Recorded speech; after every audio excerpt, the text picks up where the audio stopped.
해외 시간 선택자 일자리 도입 사례 간단하게 살펴보겠습니다. 오늘 살펴볼 나라는요, 이 네덜란드입니다. 네덜란드는 시간 선택자 일자리의 메카로 불리는 나라입니다. 전체 근로자 가운데 시간제 근로자의 비중은 2012년 기준 37.8%로 세계에서 가장 높습니다. 네덜란드는 지난 80년대 초 경제가 극심한 침체를 맞았는데 노사정이 바세나르 협약을 체결한 것이 그 시작이라고 할 수 있습니다. 지금의 시간 선택자 일자리 모델이 구축된 것이 90년대 후반이라고 하니까 우리나라도 이 제도가 정착하기 위해서는 어느 정도의 인내와 그리고 시간이 필요할 것으로 보여집니다. 네, 네덜란드의 시간 선택자 일자리 소식을 살펴봤습니다. 본격적으로 이제 이야기를 나눠보도록 하겠습니다. 네. 자, 먼저 네덜란드 시간제 일자리 특성을 살펴볼 텐데요. 네덜란드는 이 시간 선택자 일자리 이 도입을 한 게 어떤 배경이 있습니까? 네덜란드가 1970년대 말과 1980년대 초에 상당한 경제 위기를 거치면서 실업률이 높아지는 고용 위기도 같이 따라왔거든요. 그래서 그때 전체적으로 일자리를 나누고 그리고 임금도 좀 안정을 하고 그러면서 여성들을 좀 시간을 줄여서 일할 수 있는 시간제를 먼저 이 은행에서 사실 먼저 시작했습니다. 네. 그래서 이제 그 경제 위기를 극복하는데 한 10여 년 걸렸는데 이때 전체적으로 근로시간을 줄이면서 일자리 나누기 하는 이런 게 이제 바세나르 협약의 중요한 내용 가운데 하나였고 그걸 이제 은행에서부터 먼저 시작을 했습니다. 근데 이 효과가 나타난 게 아마 정착된 게 그게 완전히 정착된 게 한 90년대 말 정도 되는 것으로 보입니다. 그래서 한 뭐 15년 이 정도 이상 걸렸죠. 예. 그렇군요. 자, 네덜란드의 시간 선택제 일자리 도입 배경, 은행으로부터 시작이 됐군요. 몰랐던 내용인데.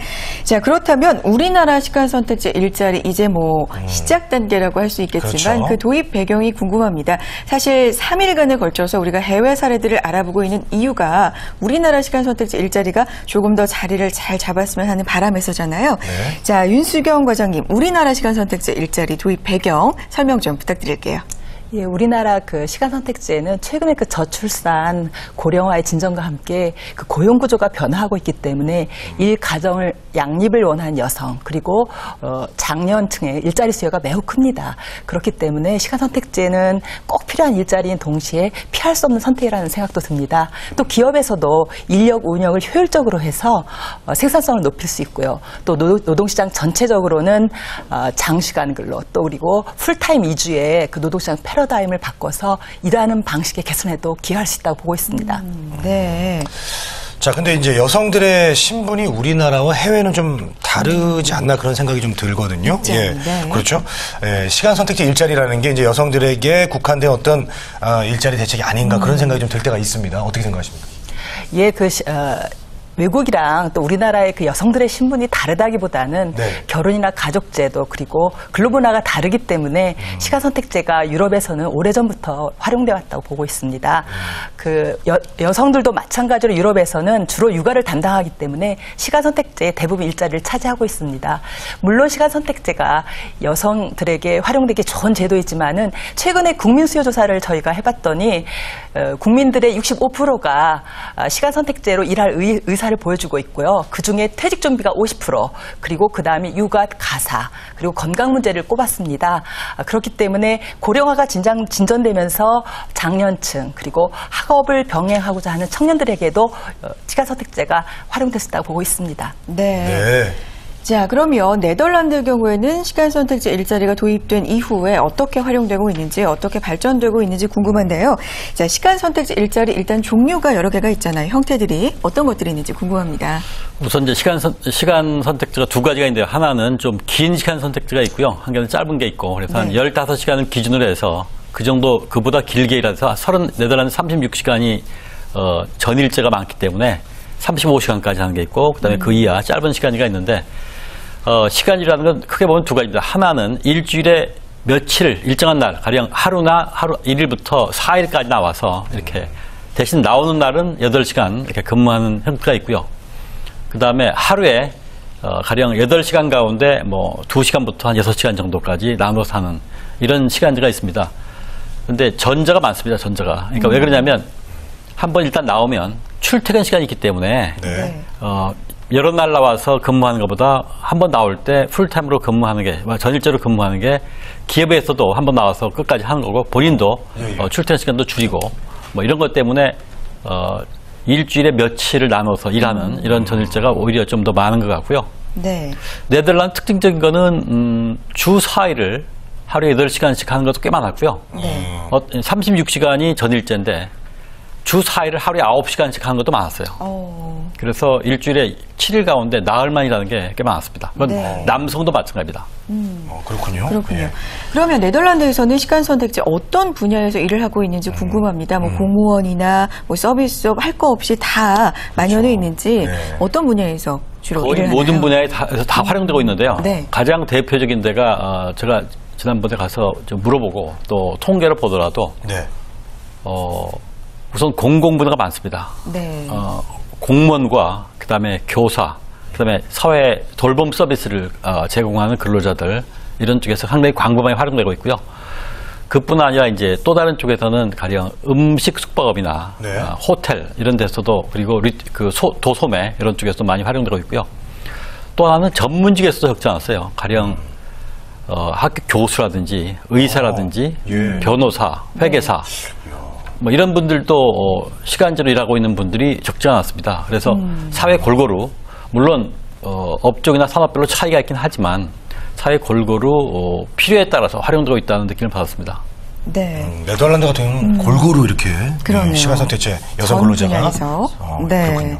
자, 우리나라의 경우에는 시간 선택제 일자리 여성 취업에 좀 중점을 두고 있습니다. 일과 가정을 양립해야 되는 여성, 그리고 가정 때문에 경력이 단절된 여성, 이런 쪽에 좀 중심이 맞춰져 있는데, 네덜란드의 경우에는 이 시간 선택제 일자리 얼마나 여성들한테 비중이 좀 맞춰져 있는지, 초점이 맞춰져 있는지 궁금하거든요. 네덜란드에서는 그 여성들의 약 한 60% 정도가 네. 실제로 시간제로 일하고 있었습니다. 네덜란드 남성들도 꽤 18% 정도 되는 그런 비율로 시간제로 일하고 있거든요. 그 여성들만 아닌데 여성들이 많이 일하고 있고요. 남성들도 적지 않은 비율로 시간제로 일하고 있는 걸 볼 수가 있었습니다. 자, 시간 선택제 일자리가 이제 도입된 이후에 네덜란드 같은 경우는 이제 어떤 것들이 좀 많이 바뀌었나요? 네덜란드도 우리처럼 원래 남성 가장들이 일하고 있고요. 여성들은 이제 결혼하면 집에서 전업주부 네. 일하는 것이 70년대까지만 해도 일반적이었습니다. 그게 이제 80년대 들어서 90년대 들어서면서 바뀐 거거든요. 그래서 이제 지금은 보통 네덜란드는 가구당 1.5인이 고용되지라는 모델이다 이렇게 얘기하고 있습니다. 그래서 남성들이 대체로 전일제로 일하고 있는 경우가 많고요. 여성들은 한 0.5 정도의 시간제로 일하고 있는 이런 비율이 높습니다. 그래서 가구당 1.5인이 이 소득이 있으니까 어떤 장점이 있냐면 남성들이 때로는 일자리 잃을 때도 있지 않겠어요? 이럴 때는 여성들이 0.5지만 최소한의 안전판이 될 수가 있고요.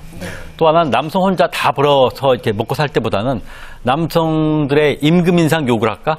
이게 요구가 좀 낮아진 거죠. 왜냐하면 같이 보니까 옛날에 남성이 벌어서 1.0을 했다면 지금은 남성이 0.8점, 여성이 0.5, 0.6점 하더라도 합쳐서 1.4가 되니까 가구당 소득은 높아진 거거든요. 뭐 이런 것 때문에 사실은 가정 내에서도 생계에 대한 소득 안정성이라든지 뭐 이런 것들이 좀 그 전보다 좀 넓어졌고요. 그리고 여성들의 지위도 훨씬 더 높아진 거죠. 왜냐하면 여성들이 이제 사회에 진출하고 여러 가지 일을 하다 보니까 사회활동에 많이 참여하고 뭐 이런 여러 가지 긍정적인 변화가 있었는데 이게 오랫동안 걸친 게 아니라 한 20년 정도 사이에 굉장히 중요한 이런 변화가 있었다. 그래서 우리는 안 돼 이게 아니라 우리도 가능하다. 이게 네덜란드만 그런 게 아니고요. 네. 사실은 독일에서도 이런 변화가 빈번히 일어났습니다. 그렇군요. 그런데 시간 선택제 일자리 도입을 이제 생각을 할 때, 고려를 할 때 기업 입장에서는 생산성은 좀 높아지고 수익도 높아지고 또 비용은 최소한으로 적게 들었으면 하는 게 또 기업의 입장이잖아요. 그렇죠. 실제로 도입한 후에 경영 상태를 좀 분석한 자료가 있다면 이 생산성이라든지 수익이라든지 비용 부분에서는 어떻게 나왔는지 궁금해요. 그거를 계량적인 그 자료로 갖고 있지는 않고요. 근데 이제 인터뷰를 쭉 해서 기업들한테 네. 인터뷰를 해보니까 기업의 관리자들한테 인터뷰를 해보니까 비용이 추가로 드는 거는 대개 이제 교육 훈련 비용 네. 이런 게 좀 더 든다고 합니다. 그러니까 전일제로 일을 시키든지 아니면 시간제로 일을 시키든지 똑같이 사실 교육을 해야 하니까요. 근데 그러면 이제 시간제를 써서 어려운 점 비용이 더 든 건 없느냐 했더니 시간제로 쓰는 경우에는 실제로 제한된 시간 동안 일하기 때문에 집중적으로 일해서 오히려 생산성이 높은 경우가 많다. 이런 거고요. 또 하나는 우리 업무가 회사에서 일할 때 업무가 하루 종일 똑같이 한 게 하루 종일 변동한단 말이죠. 어떤 특정한 시간대나 요일에 몰리거나 이럴 때 우리가 인력을 배치할 때 가장 많이 몰리는 시간을 기존 배치하지 않지만 그래서 그때 너무 힘들지 않게 배치한단 말이죠. 근데 이제 네덜란드 같은 경우는 그게 정교에 발달해서 업무가 몰리는 시간대나 요일에 사람들을 더 배치하고 다른 때 빼고 이렇게 해서 업무량하고 인력 배치를 굉장히 그 매칭을 최적화시키는 시스템이 잘 발달되어 있어요. 이것도 사실은 불필요할 때 괜히 나가서 놀거나 이런 게 없거든요. 이런 것도 굉장히 효율적으로 운영하는 시간 관리를 굉장히 효율적으로 하고 계획을 철저하게 하고 이래서 비용을 줄이는 그래서 오히려 네덜란드 만난 관리자들은 자기들은 뭐 비용상이나 불리함 같은 게 없다 이런 얘기를 하는데 처음에 이해가 안 된다 이런 얘기를 듣고 보니까 이게 효율적으로 운영된 방법이 있을 수 있겠구나 이런 생각이 들었습니다. 그리고 실제로 네덜란드에선 시간제 그러니까 일부에 가니까 업무 시간과 그다음에 사람의 인력 배치를 매칭을 시키는 소프트웨어가 개발돼서 그걸 정교하게 하고 있고 이런 게 발달돼 있더라고요. 네. 우리나라 상황도 마찬가지고 네덜란드는 외국의 사례를 아마 동일하게 적용이 될 것 같은데요. 종일제 근무를 하다가 어떤 결혼이라든지 육아, 출산, 기타 개인적인 어떤 신분의 변화 때문에 시간제 일자리, 시간 선택제 일자리를 선택을 했었는데 다시 종일제로 이렇게 좀 바꾼다든지 아니면 그 전환이 좀 용이한지 그런 분들도 궁금을 하거든요. 네덜란드에서 그거는 이제 법으로 어떻게 되어 있냐면요. 전일제에서 시간제를 바꾸는 걸 요청할 수 있는 권한이 근로자에게 있습니다. 물론 이제 그거를 승낙하는 건 사용자인데 사용자가 어떤 근로자가 전일제에서 시간제로 바꿔서 중대한 사업성에 차질이 있으면 바꿀 수가 있습니다. 그런데 만약에 근로자가 그걸 이의를 제기하면 자기가 반드시 이유를 설명해도 합당한 이유를. 안 그러면 그건 허용을 해야 하고요. 그래서 그건 비교적 자유로운데 거꾸로 시간제에서 전일제로 가는 거는 전일제 일자리가 비어 있어야만 실제로 갈 수 있기 때문에 길은 열려 있는데 어떤 때는 기업이 어렵거나 할 때는 시간을 많이 기다려야 하고 뭐 시간 일자리가 있을 때 바로바로 옮길 수 있고 비교적 그런 것들이 자유롭게 왔다 갔다 하는데 전일제에서 시간제는 자유롭게 가는데 시간제 전일제로 갈 때는 기업의 입장도 있으니까 일정하게 긴 일자리 전일제 일자리가 비어 있을 때 갈 수도 있었고요. 대신 시간제 일자리를 그러면 왔다 갔다 6개월이나 뭐 3개월 만에 왔다 갔다 할 수 있냐 그건 아니고요. 일정한 기간 동안 반드시 근무를 해야 하고 일도 바꾸면 뭐 이런 게 많았는데 대체로 여성들 같은 경우는 전일제에서 시간제를 바꾸고 나서 거꾸로 바꾸는 비율은 많지가 않았어요. 있긴 있는데. 그렇군요.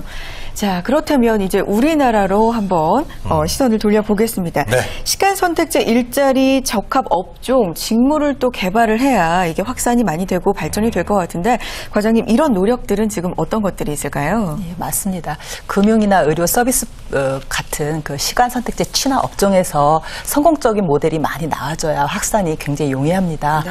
그런데 이러한 그 선도 업종에서 어떻게 인사 관리 운영 시스템에 운영했는지 그리고 운영 노하우들을 같이 여러 기업들이 공유할 때 확산이 쉬워질 것으로 생각하고 있고요. 네. 저희 정부에서는 이러한 선도업종 모델 확산을 위해서 인사 담당자 파트너십 프로그램을 운영하고 있습니다. 그래서 이 프로그램에서 기업의 우수 사례, 그리고 컨설팅 사례, 그리고 기업이 궁금해하는 사항에 대해서 서로 질문하고 또 답변하는 시간을 갖고 있고요. 또한 또 사업주 단체 사업을 저희가 진행하고 있습니다. 업종별로 사업주 단체를 저희가 6개를 선정했는데요. 그 소속 회원사를 대상으로 적합 업무를 발굴하고 일자리 수요를 발굴하고 그리고 지원 제도를 연계하는 사업을 수행할 수 있도록 저희가 지원하고 있습니다. 네. 자, 해외 연구를 통해서 우리나라가 이제 정책을 추진할 때 좀 참고해 볼 만한 어떤 그런 시사점 뭐가 있을까요? 네, 대부분의 선진국에서는 시간 선택제가 노동시장에 도입되고 활성화된 다음에 국가에서 제도적 법적으로 뒷받침을 했습니다. 그렇기 때문에 우리나라에서도 민간 부분의 공감대 확산과 인식 개선이 매우 중요하다 보고 있고요. 이러한 인식 개선을 위해서 저희 정부는 채용 박람회나 그리고 우수 사례 전파를 통해서 이루어가고 있습니다. 올해는 채용 박람회가 4월 24일 광주와 대전을 필두로 전국에서 8회가 개최됩니다. 많은 참석을 부탁드리고요. 그리고 저희가 인건비나 컨설팅, 사회보험료를 통해서 기업의 부담도 덜어드리려고 노력하고 있습니다. 그리고 또한 네덜란드, 영국 같은 나라에서 볼 때 공공 부분에서 양질의 일자리가 많이 나왔기 때문에 저희 정부도 공공 부분에서 선두 모델을 마련하고 이를 민간에 확산해 나가는 방향으로 추진하고 있고요. 올해 그 법령 개정을 통해서 본격적으로 가시화할 예정입니다. 네, 알겠습니다. 오늘 뭐 네덜란드에 대해서 이제 저희들이 알아봤는데 마지막으로 이 시간 선택제를 노동시장 내에서 정착하기 위해서 좀 어떤 노력들이 필요한지 두 분께서 좀 이야기를 해주시죠. 마지막으로. 예. 네, 먼저 배규식 연구위원. 네, 연구위원님 해주시죠. 네. 먼저 아까 말씀드린 것처럼 네. 사실 기업들은 안 해봤기 때문에 좀 이렇게 꺼려지는 게 있어요. 그 불확실성 때문에 그리고 비용이 더 드는 게 아닌가, 굉장히 불편한 게 아닌가 이런 것 때문에. 그래서 저는 공공 부분에서 먼저 좀 그런 시행착오 같은 거를 좀 경험을 해서 쌓으면 나중에 시간제 일자리를 잘 활용할 수 있는 그런 노하우들이 축적이 될 수 있거든요. 그러면 이제 민간 부분에서 별로 시행착오 없이 초기에 시행착오에 따른 비용 부담 없이 따라갈 수 있는 게 있기 때문에 공공 부분이 좀 잘 모범을 보이는 게 중요하다고 생각이 들고요. 그리고 또 하나는 우리가 이 시간제를 그다음에 양질의 시간제를 차별이 없이 그다음에 기업도 쓰는 게 불편 없이 하는 방법은 새롭게 사람들을 채용하는 것도 있지만 사실은 전환행을 하는 게 좋다고 생각이 됩니다. 왜 그러냐면 전환행은 사실은 전일제에서 시간제로 전환행을 선택하는 많은 사람들이 자기의 필요에 의해서 자발적으로 선택하는 거고요. 그분들은 기존의 전일제로 일하기 때문에 시간제로 바뀐다 하더라도 그분들을 차별하기 어렵고요. 네. 또 기업 내의 업무나 관련자들 잘 알기 때문에 협력하기도 좋고 이미 일이 익숙하기 때문에 따로 일을 차려 배우거나 이런 필요가 없거든요. 그래서 조직이 잘 화합할 수 있고 이런 측면 때문에 좋은 시간제가 정착되기 가장 좋은 게 일단은 전환으로부터 시작하는 게 좋겠다 이런 생각이 듭니다. 네. 자, 다음 우리 윤수경 사업팀장님이 좀 말씀해 주시죠. 예. 예, 살펴보았듯이 앞서서 그 선진국에서도 시간 선택제가 정착될 때까지 20-30년의 오랜 기간이 걸렸고 나름대로 시행착오도 겪었습니다. 그래서 우리나라에서도 앞으로도 상당 시간이 가야 이 시간 선택제가 정착될 것으로 보고 있는데요. 저희 그 시간 선택제가 정착되기 위해서는 근로 문화의 개선 그리고 장시간 근로 관행이 먼저 개선돼야 보기 때문에 캠페인을 전개하고 그리고 노사정에 협력해서 좋은 제도로 정착시켜 나가도록 노력하는 게 중요하다고 보고 있습니다. 네, 잘 알겠습니다. 네. 자, 뉴스앤 이슈 3일 연속으로 이 시간 선택제 일자리 성공의 조건이라는 제목으로 특집 함께 해봤습니다. 네. 오늘은 네덜란드의 모습을 살펴보면서 우리나라의 시간 선택제 일자리 어떻게 하면 자리를 잘 잡을 수 있을지 함께 모색하는 시간이었습니다. 네. 자, 한국경제TV의 박준식 기자 함께 했고요. 한국노동연구원의 배규식 선임연구위원 그리고 고용노동부 시간 선택제 일자리 창출 지원단의 윤수경 팀장님과 함께 했습니다. 네, 세 분 오늘 말씀 고맙습니다. 고맙습니다.